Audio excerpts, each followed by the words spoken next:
Hey everybody, Kim here at Papa's Fix-A Shop, and this is the finale of the stick splitter project. Sitting right here. Let me zoom in a little bit and show you, but before I go there, I want to make a notification that today is Sunday.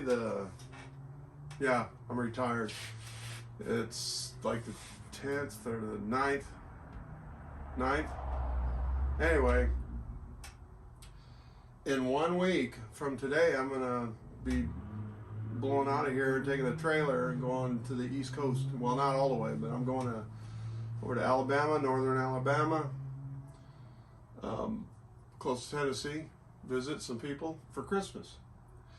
And I've been so busy trying to finish a bunch of stuff that I have been really irregular with my videos, and I apologize for that because I suspect there's some people that look forward to them. I'll be back,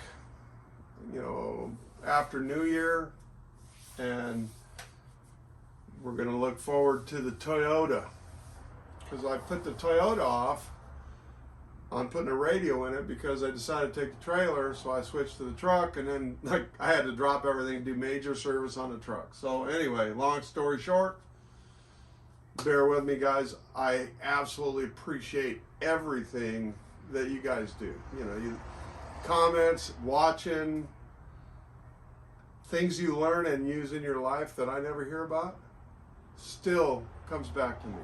It's all about karma. If I can teach a little trick to somebody and make their life easier, that's a good thing. So let me zoom in, take a look at this guy.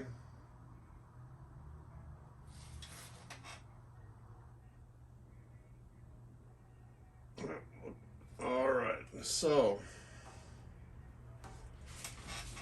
first, this is the part I built first. So you've seen all of this.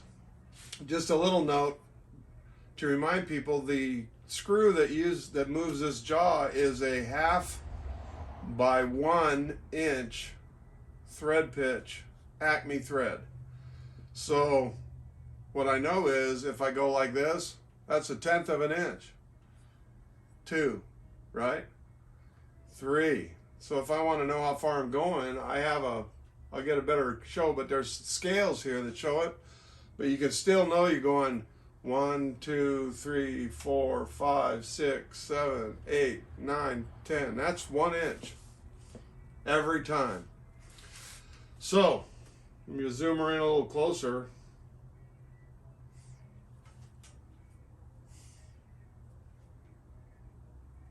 That's a little too close. So bring this guy around and get to this side.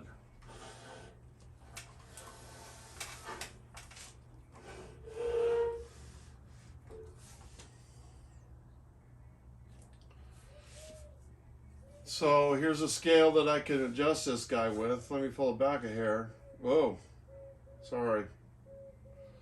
So these guys are basically brass rod and MIG threads. There's a pin inside there that is welded to this. It's made out of stainless steel, 3/8 rod, and a ball. That's just a chrome steel ball. It's retained there, so if I loosen this bolt and tighten this one, the whole thing moves back and forth. I can take this bolt out and remove this.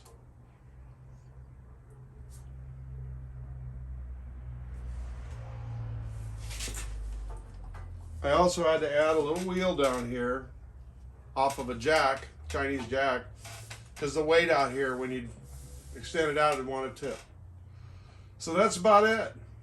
So I can assure you that it works perfectly. I can also assure you that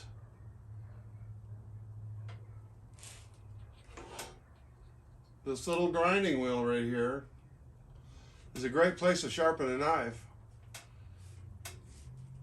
I was originally going to put a brass disc in here to create inertia, because this little tiny Harbor Freight Chinese grinding setup, or whatever they call it, buffer, has almost no horsepower. I mean, it's a fraction of a fraction. So you can flip it on and hold it, and you can't even feel it try and start. If your fingers even touching it, it'll stop. Once it gets spinning, it cuts real good, as you'll see. In any event,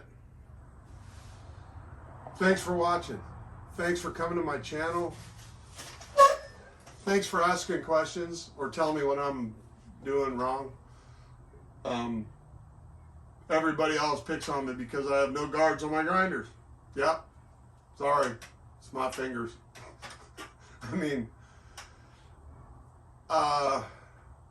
some of us, I'm very aware of safety, but some of us have been in places in our lives that the idea of a little spinning grinding disc is about the last thing that I'm worried about, because, you know, a lot of us have been places where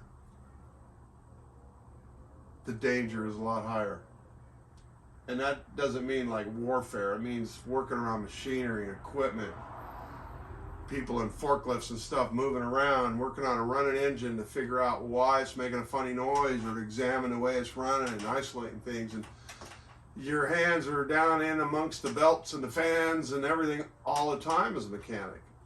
You find out that sometimes when they make cars, they have like punched steel that is like razor blades inside the panels, and you reach up in there and yeah.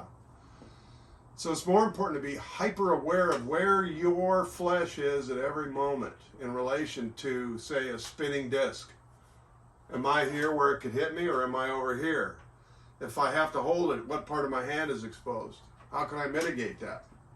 In any event, I'm starting to ramble on because I had a nice cold Corona, because I'm celebrating finishing the stick splitter project. Have a great one.